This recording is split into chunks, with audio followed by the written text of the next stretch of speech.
Тили-тили бом, закрой глаза скорее.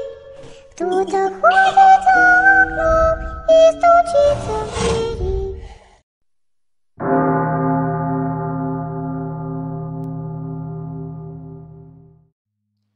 Magandang gabi sa inyong lahat.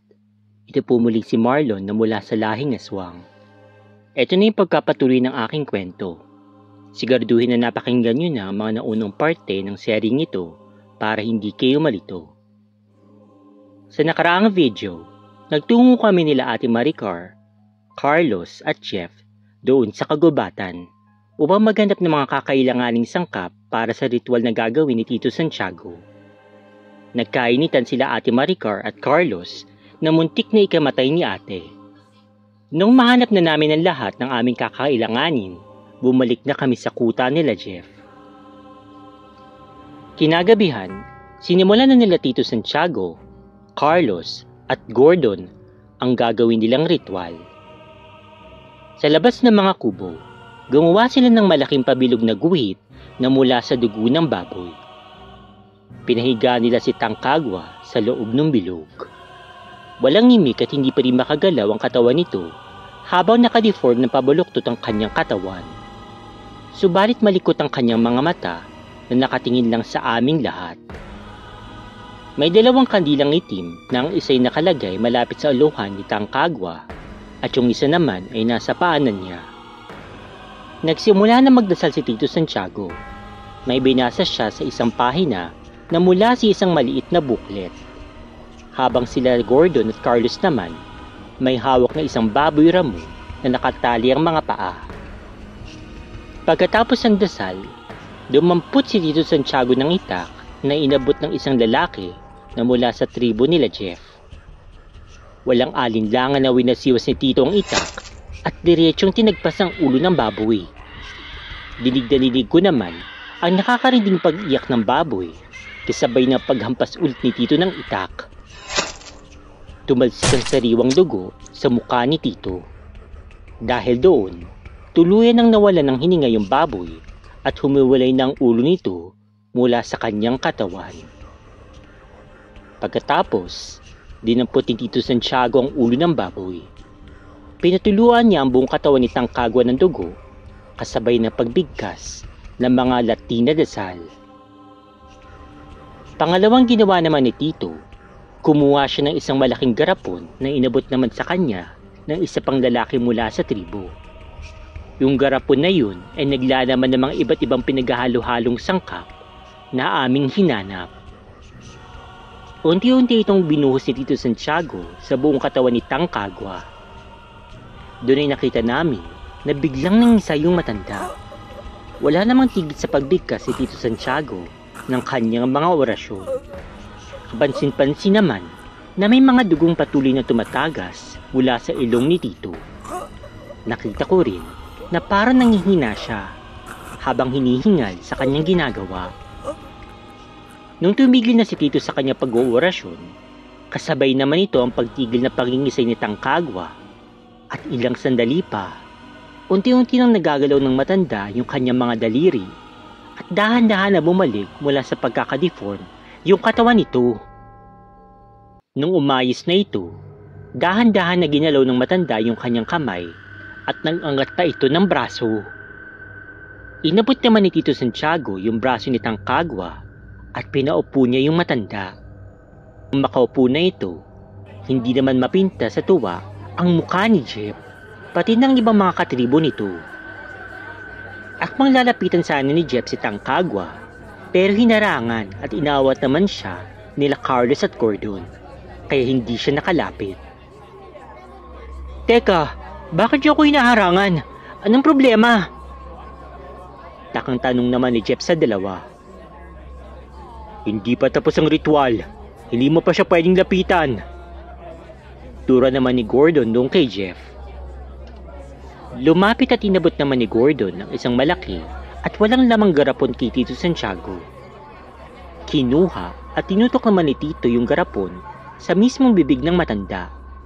Sakto naman na napaduwal ito. Ilan sa sinuka ni Tangkagwa ang napakaraming iba't ibang klase ng insekto. mga uod at naghalo-halong green at yellow na plema. Halos mapuno yung garapon sa suka. Ang nakakadiri pa, buhay yung mga klase ng insekto na sinuka ng matanda. Malilikot at mistyulang nagwawala ang mga ito sa loob ng garapon. Nung naisukan ni Nitang Kagwa ang lahat, biglang bumagsak ang matanda, tsaka nawalan ito ng malay. Nagulantan naman ang lahat sa kanilang nakita, lalong-lalo na si Ate Maricar. Diring-diri talaga ito sa kanyang mga nasaksihan. Tinakpan naman ni Tito Santiago yung garapon na punong-puno ng suka. Inutusan ni Tito Santiago sila Carlos at Gordon na gumawa ng isang malaking bonfire. Nung nakagawa na yung dalawa, inorasyon na naman ni Tito yung garapon at direkta niya itong tinapon sa malaking bonfire na ginawa nila Gordon at Carlos. Mistulan naman parang binuhusan ng gasolina yung apoy. Nagliyab ito ng malakas at may maliit pang pagsabog na naganap matapos ibato ni Tito Santiago yung garapon dun mismo sa apoy. Natoon naman yung pansin ko sa ilong ni Tito. Wala pa rin kasing tigil ito sa pagdurugo. Nang naitapon na ni Tito yung garapon, naggulat lahat kami nang bigla siyang nabuwal at nawalan din ito ng malay. Kagad kami lumapit ni Ate Maricar sa tabi ni Tito dahil sa sobra namin pag-aalala. Carlos, ano nangyari kay Tito Santiago? Nagpapanik na tanong ko kay Carlos. Wala kayong dapat ipagdalala. Nasobrahan lang yung tito niyo sa paggamit ng lakas. Kailangan niya magpahinga. Magiging okay rin siya kapag nakabawi na siya ng lakas. Paliwanag naman ni Carlos sa amin ni Ate Maricar. Dahan-dahan na binuhat nila Carlos at Gordon si Tito Santiago, pati na rin si Tang Kagwa, papunta sa isang kubo upang makapagpahinga yung dalawa. Upang masiguro na nasa good condition si Tito Santiago, hinayaan na lang muna namin siya. Nung malalim na yung gabi, nagkaroon ng isang pagtatanghal na pinamunuan ng mga kababaihan ng tribo. Doon nila ito tinaos sa labas ng mga kubo. Ginawa nila ito upang ipagdiwan ang paggaling ng kanilang pinuno. Nasaksihan namin ang masayang pagsayaw ng mga babae kalalakihan sa gitna ng malaking bonfire na sinasaluhan pa nila na pag-inom ng alak. Tahimik lang ako na nakaupo at nanonood sa isang tabi. Labis-labis talaga yung kasiyahan nila. Parang wala nang bukas sa kanilang pagsasayaw. Napalingon naman ako sa isang basukal na lugar na punong-puno ng mga damo.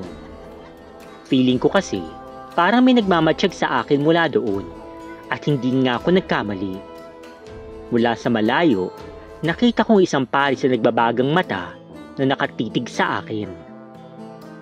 Napabalikwas naman ako ng tayo at alertong akong nakiramdam.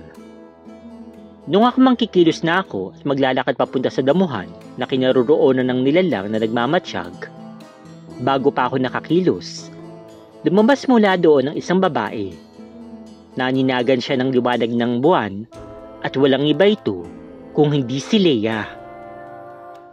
Mukha't hanggang braso lagi nakikita ko sa kanya habang natatakpan naman yung buong katawan nito ng mga damo.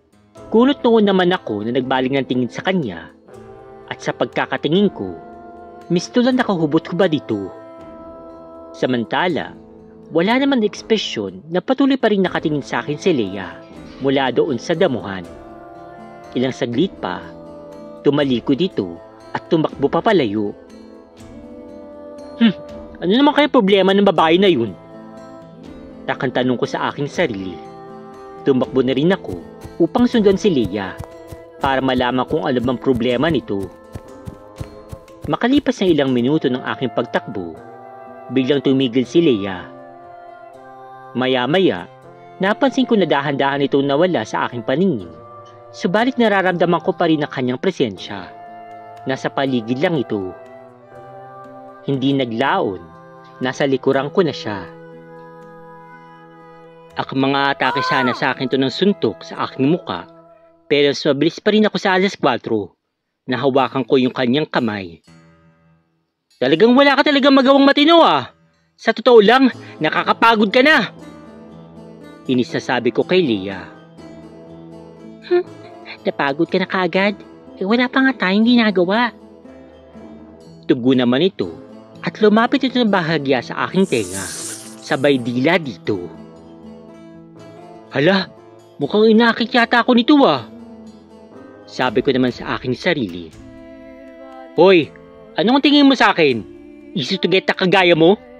Excuse me lang ah, for your information, may girlfriend na ako. Saka magkakaanak na ako. Madiin naturan ko kay Leia. Pero binigyan niya lang ako na nakakalokang ngiti. Mas nabigla ako nang pinahawak niya sa akin yung coco melon niya na ubod naman ng lusog. Teka lang Leia, akala ko boyish ka. Hindi ba tomboy ka? Bakit ka ba nakakaganito? Pautal-utal naman na tanong ko sa kanya, sabay umiiwas at tinalikuran ko na siya. Inaalay ko yung sarili ko sa'yo dahil sa pagligtas mo sa akin, pati na rin sa aming pinuno. Ituring mo na lang ito na isang regalo. Turan at sagot naman ni Leia sa akin. Teka lang, kung yun yung dahilan mo, hindi mo na yan kailangan gawin kasi hindi naman ako humingi na kapalit. Kaya Leia, tigilan mo na to. Sagot ko naman kay Leia at naglakad na ako paalis. Subalit bago pa man ako nakalayo, hinatak niya naman yung kanang kamay ko at sinibasib niya ako ng halik sa labi. Kung siguro palagi mo nakikita na sinusungitan kita Marlon. Paraan ko lang yun para hindi mo ako mapagdudahan na gusto kita. Marlon, gusto kita. Katapat at may pangaakit na sagot ni Leia sa akin habang walang tigil pa rin. At patuloy pa rin akong binibigyan ng marubdob na halik. Huwag ka mag-alala. Ngayon lang. Pag mulat mo bukas, isipin mo na lang na parang hindi nangyayari ito. Pabulong na sabi nito muli sa akin. Habang ako naman, hindi na nakaimik sa mga ginagawa ni Leia. Hindi ko na alam kung anong gagawin ko sa pagkakataon na yun. Bakit palay pa talagang lumalapit sa manok? Hindi na ako nakaimik nung hinubad na ni Leia yung damit ko. Napangisi naman ako sa ginawa ni Leia. Ay, ano to? One night stand? Sabi ko na lang sa aking isip. Pero syempre, dahil lalaki pa rin ako at may likas na kalibugan sa katawan, choosy pa ba ako? Nakakahiyaman sabihin. Pero oo guys, may nangyari sa amin ni Leia ng gabing iyon. Kinabukasan, nagising naman ako mula sa isang hampas sa aking braso. Kinusot-kusot ko ang aking mga mata at pagmulat ko, nakita ko si Ate Maricar na nakahiga sa aking tabi. Hoy Marlon, saan ka nagpunta kagabi? Bakit kaya ka na lang nawala? Nag-aalala na naman ako sa kakahanap sa iyo ah. Sermon at bungad ni ate sa akin. Sandali naman ako napatulala. Pilit kong inaalala kung ano yung mga ginawa ko kagabi. Napabalikwas naman ako ng bangon mula sa kinihigaan ko nung maalala ko yung nangyari sa amin ni Leia. Oh, ano nangyari sa'yo? Bakit ganyan yung reaksyon mo? Takang tanong naman ni Ate Maricar sa akin at nakakunot noon ito na nilapitan ako. Wala ate. Kaya ako umalis kagabi. Kasi patuloy ko pa rin hinahanap si Natalia. Medyo nauutal at nagsisinungaling na naman naturang ko kay ate. Hay nako, hindi ka ba tapos dyan? Pwede ba Marlon? Tama na yung kahibaan mo na yan? Ayaw na magpakita sa'yo ni Natalia. Kaya wag mo na pilitin yung sarili mo sa kanya. Tingnan mo nga yung tsura mo. Ang haggard mo na. Sobra ka ng miserable. Tama na yan. Pahalaga mo naman yung sarili mo, Marlon. Mariin na sermon ulit ni ate sa akin. Wala naman akong imik pa kay ate. Nakatulala lang ako ulit. Niyakap naman ako ni Ate Maricar na dinadamayan ako. Alam mo, sa inyong Natalia, parang mas tingin ko mas may forever pa nga kayo ni Lil. Biro at pag-change naman ng topic ni Ate Maricar habang napapangisi ito sa akin. Yak! Kadiri ka naman ate! Tigilan mo na nga ako! Paulit-ulit ko nang sinasabi sa'yo, hindi ako bakla! pagpipik ko ng sagot ko kay ate. Sapay tulak dito ng mahina mula sa pagkakayakap nito sa akin. Ito naman, pikon ka agad. Nagbibiro lang ako. Pinapatawa lang talaga kita. Tugon naman ni ate sa akin. Oo nga pala. Talking about kay Lilate. Ano na kayo nangyari sa kanya nung iniwan natin siya dun sa hotel? Tanong ko sa kanya. Bigla ba naman ito nabigyan nakakaloka na tawa at lalo pa itong nangantsaw sa akin? Sabi ko na na-miss mo no? Kantsaw na tugon sa akin ni Ate Maricar. Ay, diyan ka na nga. Nauulol ka na naman eh. Inis naman na sabi ko kay ate, sabay tinalikuran ko na ito. Hoy, saan ka na naman pupunta? Nakapawewang natanong sa akin ni Ate Maricar, sabay hatak sa kaliwang braso ko. Hanapin ko si Lilate. Iniwan ko na lang siya ng ganun-ganun. Hindi ko alam kung ano na nangyari sa kanya. Sagot ko siya sa pamilya niya dahil ako yung nakiusap at nagaya sa kanya dito. Todo paliwanag ko kay ate. Ay, hindi ka alis. Nagbiling si Tito Santiago kagabi na may pag-uusapan kayo ngayon. Kaya bago ka pa maglakwatsa dyan, mas mabuti puntahan mo muna siya doon. Alalahanin mo, ang dami mong atraso sa kanya. Mahabang eksplanasyon sa akin ni ate. Napabuntong hinga na lang ako. Tumango ako kay ate, sabay umalis papalabas ng kubo upang hanapin si Tito Santiago. Paglabas ko, napansin ko yung lahat ng mga katribo na pinumunuan nila Jeff ay nagpapulong sa hindi kalayuan. Nagkukumpulan ng mga ito at nasa harapan naman nila sila Gordon at Carlos. May binabasa naman si Carlos mula sa isang pahina ng isang itim na libro at parang may pinapaliwanag ito habang yung mga katribo naman nila Jeff ay tahimik na nakikinig sa kanila. Nang di naglaon, isa-isa naman ang mga ito nagsiyoko sa harapan nila Gordon at Carlos. Lumapit naman ako sa kinaroroonan ng mga ito para makiisyoso. Nung makalapit na ako, doon naman ako kaagad na sinalubong ni Carlos. Saglit ito nagpaalam kay Gordon. O Carlos, anong meron? Bungad na tanong ko dito. Pinaliwalag lang namin sa kanila yung mga kailangan nilang sundin sa batas ng Black Triangle. Lalo na ngayon naman nagmalig-loob na sila. Paliwanag ni Carlos sa akin. Ganun ba? Si Tito ba pala? Ano nang kalagayan niya? Tanong ko kay Carlos. Hanggang ngayon, nagpapahinga pa rin yung Tito Santiago mo. Kailangan niya makarecover ulit para mamayang gabi. Tugon naman sa akin ni Carlos. Tsaka may binilin pala sa akin yung tito mo tungkol sa iyo. Turan ulit ni Carlos at napakunot noo ako sa aking narinig. Ano naman yun? Tanong ko. Tungkol sa napatay mo ng mga lahing mangkukulam at yung kakayahan mo sa pagpapalit ng anyong halimaw. Walang alinlangan na sambit ni Carlos sa akin. Nagsimula itong maging seryoso at mistulang nababahala ito. Alam kong malaking kasalanan yung aking nagawa. Tatanggapin ko kung anong mabibigay yung sentensya sa akin. Mapagkumbaba at mahina akong sagot kay Carlos. Tinitigan lang ako nito ng mata sa mata. Maya-maya, hinatak niya ako papalayo sa isang tabi na kaming dalawa lang. Alam ko nagsisinungaling ka sa Tito Santiago mo. Ang paraan na papapalit ng anyong halimaw ay hindi ganun kadali. Kailangan dito ng matinding pagsasanay. Hindi ganun kadali ito matutunan ng basta-basta lang. Ngayon, sabihin mo sa akin, paano mo natutunan at sino nagturo sa iyo? Paliwanag at marin na tanong sa akin ni Carlos. Hindi ito umiimik at kumukurap man lang. Habang marin na tinititigan ako ng diretso sa mata na tila isa siyang psycho. Hindi naman ako kagad makasagot sa lahat ng tanong ni Carlos. Todo iwas naman ako ng tingin sa kanya. Hoy Marlon, sagutin mo yung tanong ko para matulungan ka namin. Susog dito ulit sa akin. Napabuntong hininga naman ako ng malalim at hindi ko na alam kung anong isasagot ko sa lahat ng katanungan ni Carlos. Alam ko kasi na may madadamay na mahalagang tao sa buhay ko dahil sa aking kabubuhan.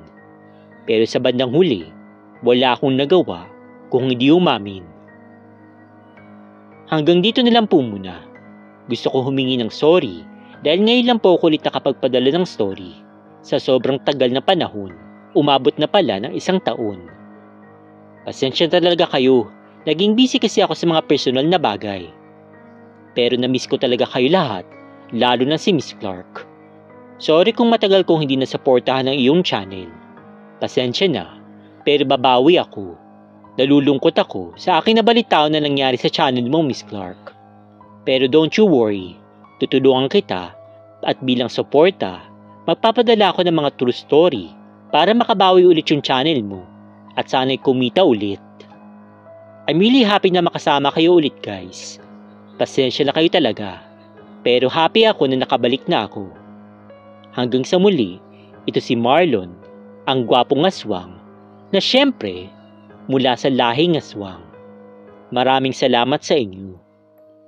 Hello Spooky Dolls, good evening. Before anything else, gusto ko sanang batiin lahat ng mga OFW at mga Filipino immigrants. Pati na rin po yung mga Pinoy na tulad ko nandito po sa Pilipinas at yung mga taga-ibang dimensyon o taga-ibang mundo na tumatangkilik at sumusuporta po sa Dolls and Spooks. I hope that you're all doing well. Okay guys, so pasensya na medyo na-late tayo na pag-upload pero ito naman, ginawa ko ng paraan. So yan, pasensya na kayo kasi sobrang stressful. Okay, so kung alam nyo lang guys kung anong pinagdadaanan ko ngayon. Pero yun nga, kahit ano pa rin mangyari, kahit na sobrang stress, patuloy pa rin ako mag-upload dito sa Dolls and Spooks ng mga videos. Since alam ko may mga naghihintay nga ng kwento and then yun. Para sa inyo dahil nga sa hindi kayo nagsasawang sumuporta, it's the least that I could do para nga po makapagpasalamat nga po sa inyo. But anyway, enough of that. So let's go ahead and discuss the story.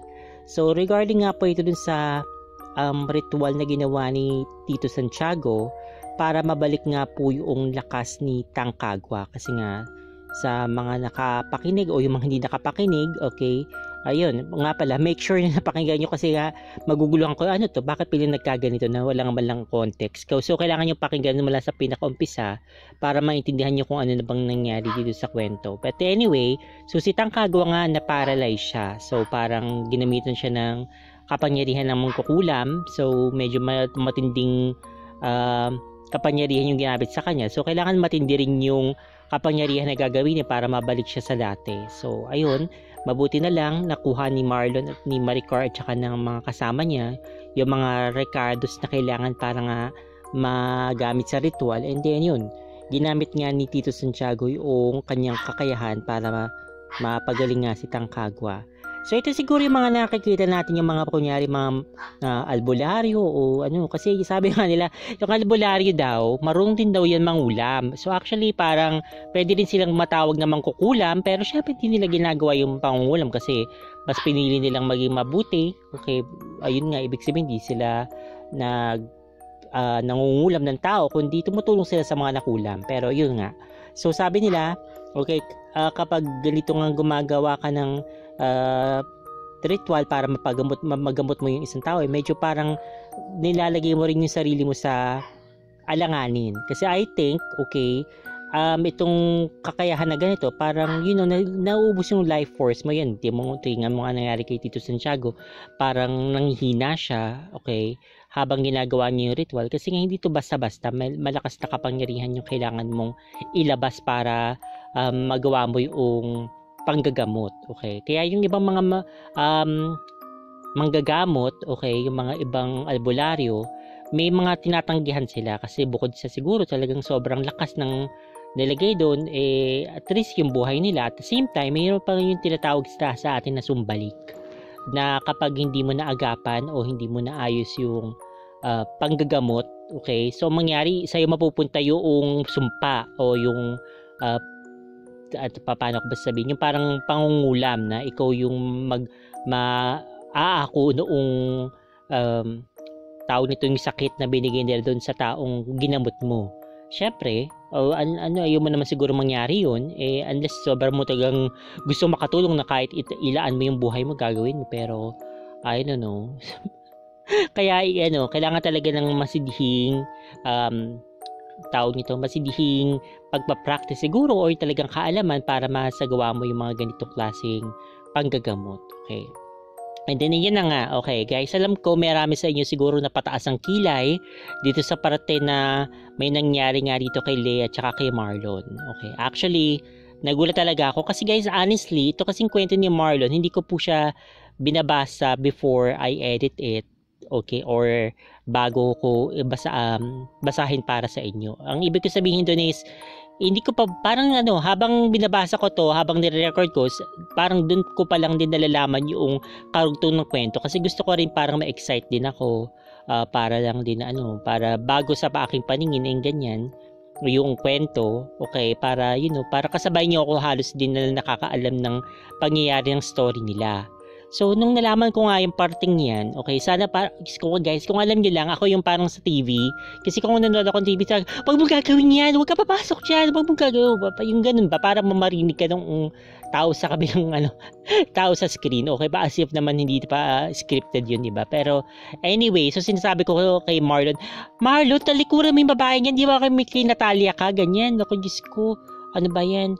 Kasi, Diyos ko, ewan ko, siguro talagang hindi ko masisi kasi baka ganun talaga kapag lalaki, I suppose na sabi nga nila yung lalaki daw kapag palay daw yung lumapit, hindi mo mapipigilan yung sarili mo na tumuka. Talaga ba? Okay, pasensya sa medyo lumapit yung tuta, maingay tuloy. But anyway, ako kasi parang sabi ko, ano ba yan? Layuan mo nga yung babaeng yan, yung malanding yan, mamaya pa yan pikuting ka pa niyan. Kasi yung nakakatakot ko dito sa kwentong to, sana naman, hindi ito yung mga tipong parang, okay, mga ilang buwan na makalipas, itong si Leia ay iiyak-iyak, magkasabi na parang buntis daw siya, parang tagutan daw siya ni Marlon, ganyan-ganyan. Samantalang siya naman yung may kagustuhan na magpaggamit, ganyan, o mangakit, ganyan. So, Diyos ko, ano ba naman to? Ay, naku, grabe. Kasi nga parang feeling ko medyo I'm sorry kung Leia nakikinig ka man ngayon, pero parang iba yung pakiramdam ko sa'yo. Kasi parang nagbago yung ihip ng hangin nung nalaman mo na si Marlon pala ay may mga kamag-anak na kasapi sa mataas na tungkulin sa Black Triangle. Baka naman parang, okay, again, sorry, but anyway, feeling ko lang, opinion ko lang naman to, baka parang ang dating may pagka social climber itong si Leia. Okay? So feeling ko lang, pero hindi ko naman sinasabi na parang grabe kaya niya lang siya kay Marlon dahil doon. Feeling ko talagang lalong naging umigting yung kanyang nanasa dito kay Marlon, okay? Dahil nga sa nalaman niya siguro na okay, si Marlon pala hindi basta-basta lang, hindi lang siya gwapo, kundi may katungkulang din o pwedeng posibleng matangkas yung affiliation nga nila sa Black Triangle, and maybe, okay, yun ang parang nakikita ni Leia na para makaalis siya dun sa kagubatan, or abang ko ba? Kayo guys, I think alam niyo na kung saan ko patungo tong sinasabi ko. Medyo parang nag-aalangan ako dito kay Leia. Okay? But anyway, baka naman talagang si Leia ay talagang isang babae lang din naman na, umiibig, talagang gusto lang din talagang gusto niya talaga tong si Marlon o ano. Pero still, Diyos ko, ganun din parang parang ituring mo na lang to na parang isang regalo. Oh my God. So ganun mo pinababa. Sorry for being judgmental, pero yun nga, lumalabas ang pagka-conservative ko. Hindi ko po talaga gagawin po yun, guys. Hindi po ako, ang kinig mo ako ganyan. Kunin mo ako bilang isang regalo, kapalit ng ano ba yan? Parang binababa mo naman masyado yung sarili mo na ganyan. Okay. Ay naku, basta nag-irita ako. Oh my God. Medyo talagang guys, ay hindi talaga sa akin okay. Habang ginagawa ko to, medyo parang, medyo parang dismayado talaga ako. Pero, wala tayong magagawa. Okay, nangyari na yung nangyari. Hopefully, okay, wag natin mababasa dito sa karugtong ng kwentong ito na may nabuo doon na parang napikot itong si Marlon ni Leia, na ito na palang si Leia ay nagfi-feeling na parang siya yung naapi. Okay. At saka actually parang may idea na rin ako na ganun yung mangyayari. I mean, May idea na ako na itong si Leia kaya parang galit-galitan siya kay Marlon. Usually kanya naman yung mga style niya, yung style na bulok na yan. Yung mga babae na, ay naku, iirita ako sa'yo, naiirita ako sa'yo, ganyan. Na parang, kuyari, galit na galit siya dun sa lalaki. Yung pala ayaw niya lang mahalata na crush niya para yung lalaki. Alam mo yun, yung style mo bulok yung lumang estilo na yan. Sana baguhin mo na. Okay, but anyway guys, so yun ang masabi ko bago ko pa ako makapag-comment ng kung ano-ano, okay? Ang masasabi ko lang dyan, okay, so pahalagahan niyo yung sarili kasi sino ba magpapahalaga sa'yo kung hindi mo kayang pahalagahan yung sarili mo, okay? At huwag mo naman ibigay yung ganyan yung sarili mo sa tao na, alam ba, Diyos ko. Ay naku, basta, alam nyo na yun guys, I think lahat tayo mga mature na tayo dito and then, kung type nyo yung ganyang pangyayari, sige, buhay naman nyo yan. Pero masasabi ko lang sa inyo, hindi nyo masyado kinaganda yan. Okay?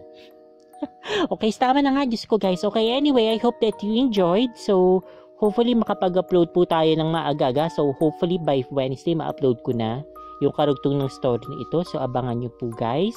Okay, and then kung kaya pa ng isa pang video na other video like yung ginawa ko nung nakaraan, gagawin ko po. Yun lamang po guys. Take care and God bless. Stay fabulous and spooky. Spooky dolls. Bye-bye. Meron ka bang spooky story na gusto mong i-share? Kung ganon, ipadala mo na yan sa dolls@gmail.com. Huwag din kakalimutan na mag-subscribe, mag-like, mag-comment, at i-share ang video. Kung hindi, pupuntahan kita sa bahay mo.